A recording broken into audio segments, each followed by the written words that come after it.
Hey viewers and friends, welcome to another Andrew's Top 10 list, and for today I'm going to do my top 10 movies from the 2000s. Quite a few of my viewers from the last two vids in this series were really keen to see this one, so this is for you guys. Sorry about the hiatus for these videos, but I'm now back on board with making them, and I'll be posting another one later in the week where I start the specific genres, but for now this is my top 10 movies from the 2000s. This is just my opinion and it was fairly hard, but these are my choices, so please respect that. And I'm going to start at number 10, work my way down to number 1. So sitting at number 10 goes to Gus Van Sant's Elephant. I'm a huge fan of different film styles and techniques, and this is definitely a standout for me in that aspect.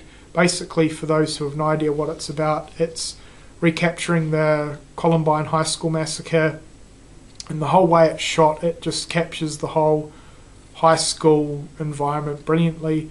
Basically, the film technique he went with was they shoot the same scene throughout the entire movie pretty much, but from different characters' perspectives each time, and it's done amazingly. I love it. So for film technique alone and shot technique, this is well worth the watch. But it's a really interesting movie as well. Sitting at number 9 goes to the original Saw. I'm a huge horror fan, and this definitely brought something new to the genre, back when it first came out at least. And horror films aren't necessarily always known for their character development storyline. In fact, they're pretty much not. This film certainly captured that. Great cast of characters, really interesting storyline with the whole puzzle aspect to it. These two people trapped in a room, they have no idea what the hell's going on, they have to escape. Brilliant twist ending, and of course it introduced us to the awesome character of Jigsaw. Sitting at number 8 goes to Black Hawk Down. This is an amazing war movie, one of my favourites.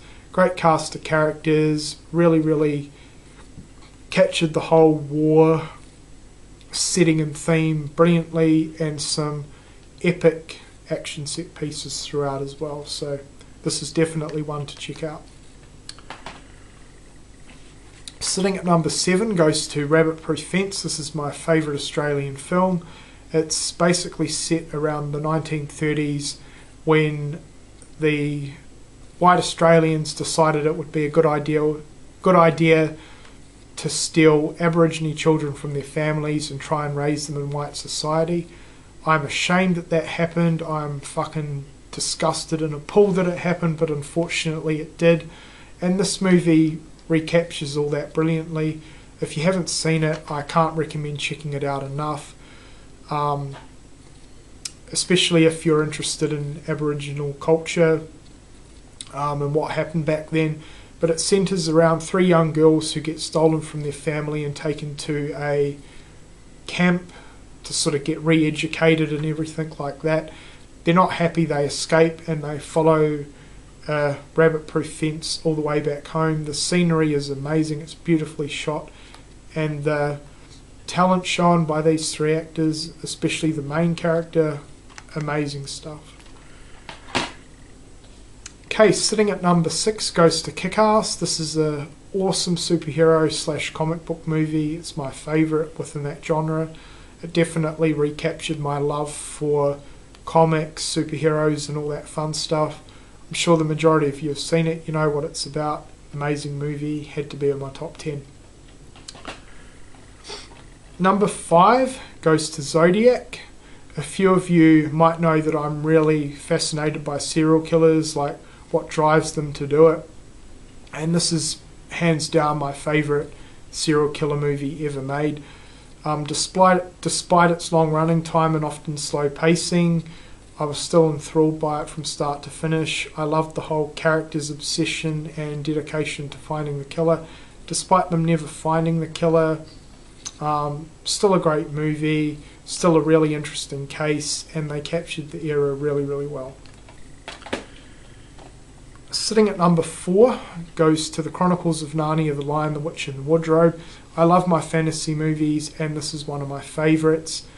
beautifully shot. Loved the whole locations. New Zealand has some stunning scenery, and it showed it off brilliantly in this.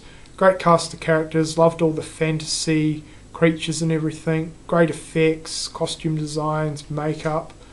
Really, really well done. And the Pevensey children were phenomenal in it as well. They all did a really, really good job with this role. So all round great fantasy movie.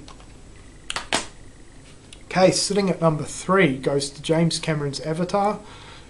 This just shows how amazing James Cameron is as a director. Not one of my favourite movies by...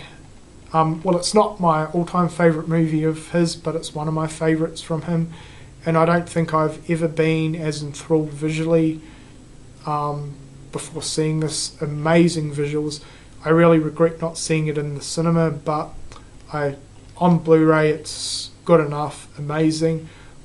Great cast of characters, and I enjoyed the storyline and the whole planet of Pandora. It looked amazing with like the sort of magical like trees and everything, and just the colours, and yeah, great sci-fi movie and one of the best from the past decade.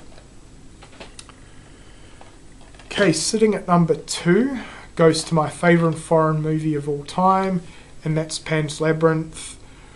This is definitely one to check out if you're a fan of Spanish movies or foreign cinema in general. It's about a young girl who moves to the countryside with her mum and her stepdad. The stepfather's involved in the Spanish army. He's really brutal and violent, and basically the young girl's left to her own devices. The mum's having a baby, and so she escapes in books, but then she comes across another fantasy world to do with a labyrinth. She comes across a faun. The faun sets her 3 tasks that she has to complete. As the tasks go on, they get more harder, more darker, more brutal. But yeah, if you're a fan of dark fairy tale movies or just dark fairy tales in general, I highly recommend checking this one out. It's amazing. Now, what can my number 1 choice be? Well, it's simple, no question. Goes to A Single Man starring Colin Firth. This is an amazing movie, and if you haven't seen this one, you owe it to yourself to check it out. I know this might not be everyone's kind of film, but just from the fact that this was directed by a first-time director, I mean, amazing job. I know a ton of directors probably couldn't make a movie like this, and they've got a ton of movies behind them, so for a first-time director to come along and pump out something like this, I just think's huge props and hats off to him, really. But this is a tragic love story. Colin Firth plays a professor who's just lost his long-term partner and is basically cut off from the funeral. The family basically just does not want him involved at all, and it's just him going through the grieving process. The amazing thing about this movie is it could happen to anyone, but the characters happen to be gay, and it just happens to be like a gay tragic love story. I love that fact about the movie. It wasn't shoved in your face. I mean, it could have happened to anyone, but the simple fact is they just happen to be average people who were gay, and yeah, to me, they did an amazing job with that. So this easily sits at number 1 for me, so hands down, no questions. But yeah, if you haven't checked this one out, I highly recommend doing so. An amazing movie. So yeah, that's it guys for my top 10 list for the 2000s. Hope you guys enjoyed it. Stay tuned for more in this series. My next video for this series will probably be my top 10 science fiction movies, so stay tuned for that. And as always, let me know what you think in the comment section below, and thanks for watching.